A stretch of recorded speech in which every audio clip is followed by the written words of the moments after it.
katanya ini mau ada penggeledahan, dan saya menunggu, saya perlu Pak RT tindak, nanti saya harus menunggu ahlinya sebagai saksi.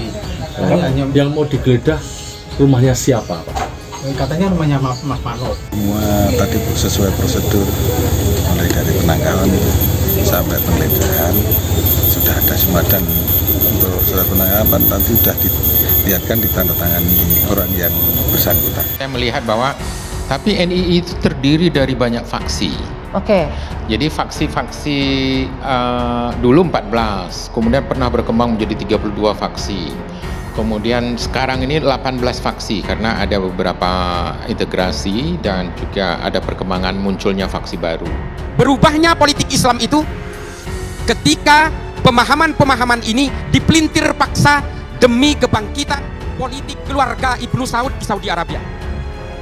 Berubahnya di situ. Yang kemudian kita kenal dengan ajaran-ajaran Salafi Wahabi hari ini. Islam kemudian identik dengan berbagai kekerasan. Ajaran-ajaran dari Ibnu Taimiyah dalam kitab Majmu' al-Fatawa dengan konsep al-wala wal bara kemudian dimodifikasi sedemikian rupa oleh Muhammad bin Abdul Wahab untuk dilaksanakan di Saudi demi konsumsi politiknya keluarga Ibnu Saud.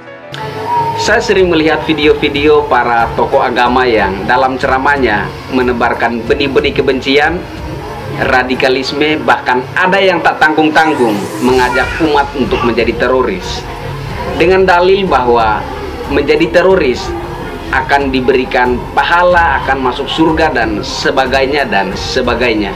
Pertanyaan saya begini, mengapa orang yang mengajarkan hal itu tidak melakukannya terlebih dahulu?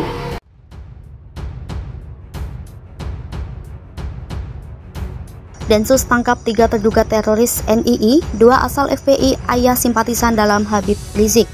Personil Detasemen Khusus 88 Markas Besar Polri memeriksa rumah warga di RW 3 Sunter Agung, Tanjung Priuk, Jakarta Utara berinisial AS, 26 tahun. Terduga teroris pada Jumat sekitar pukul 09.00 WIB. Ia diduga terlibat jaringan negara Islam Indonesia. Menurut Ketua RW 03 Sunter Agung Tubagus Sidik Jaya Permana, Jumat 20 Januari 2023, kedatangan Densus 88 ke rumah tersebut berlangsung sekitar 30 menit disaksikan oleh pengurus RW dan RT setempat. Sidik mengatakan saat memeriksa rumah tersebut, AS juga tidak ikut. Menurut Sidik, polisi hanya menyerahkan 1 unit sepeda motor yang dibawa AS saat berangkat bekerja di toko makanan kawasan Kelapa Gading, Jakarta Utara. Lalu orang tua AS yang sempat kaget karena sepeda motor tersebut bisa ada di polisi, mendapat petunjuk terkait penangkapan AS dari surat perintah kepolisian dan surat izin penggeledahan. Kemudian penggeledahan berlangsung dengan disaksikan keluarga AS dan pengurus RT atau RW setempat. Menurut Sidik, AS merupakan penghuni lama di lingkungan RW 03. Kendati demikian, AS kurang bersosialisasi dengan warga sekitar karena cenderung pendiam. Menurut Sidik, AS alias Aris hanya tinggal bersama orang tuanya di rumah tersebut. Dia mengatakan personil Densus 88 menyebut terduga bisa saja dikembalikan ke keluarganya kalau tidak terbukti terlibat dalam jaringan tertentu berdasarkan hasil pemeriksaan. Sehingga peristiwa penangkapan tersebut belum dulu disampaikan ke tetangganya untuk menjaga perasaan orang tua AS. Sebelumnya, Kepala Biro Penerangan Masyarakat Divisi Polri, Brigadir Jenderal Polisi Ahmad Ramadan menyebut ada 3 orang terduga teroris berasal dari 2 jaringan berbeda, masing-masing berinisial AS, ARH, dan SN yang ditangkap pada Jumat. Kemudian tersangka RH ditangkap di wilayah Jakarta Selatan dan tersangka SN ditangkap di Tangerang Selatan, Provinsi Banten. Jenderal Bintang 1 itu menjelaskan tersangka AS terlibat dalam jaringan teroris NII. Tersangka ARH dan SN, kata Ramadan, masuk DPO penangkapan tindak pidana teroris pada Maret 2021. Menurut informasi yang diterima Jumat, ARH dan SN diduga berasal dari kelompok organisasi Front Pembela Islam cabang Condet. Ayahanda sebut SN simpatisan Rizik Syihab. SN seorang terduga teroris yang dibekuk di rumahnya di Jalan Cempaka, Kelurahan Pondok Pucung, Kecamatan Pondok Aren, Kota Tangerang Selatan, rupanya berhenti bekerja sejak menjadi simpatisan Rizik Syihab.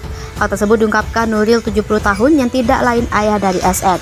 SN dibekuk di kediamannya oleh Densus 88. Dalam penangkapan ini petugas juga menyita beberapa barang bukti. SN disinyalir terafiliasi jaringan teroris yang saat itu akan melakukan bom di Condet, Jakarta bersama 2 rekannya. Nurji mengungkapkan anaknya tersebut memiliki 3 orang anak dari pernikahannya. Namun dirinya menyebut pernikahan sang anak sudah kandas. Kata dia, karir sang anak juga kandas saat sang anak menjadi simpatisan pentolan FPI tersebut. Menurut Nurji, saat itu SN sempat meminta izin pada ibunda tercinta untuk berhenti bekerja.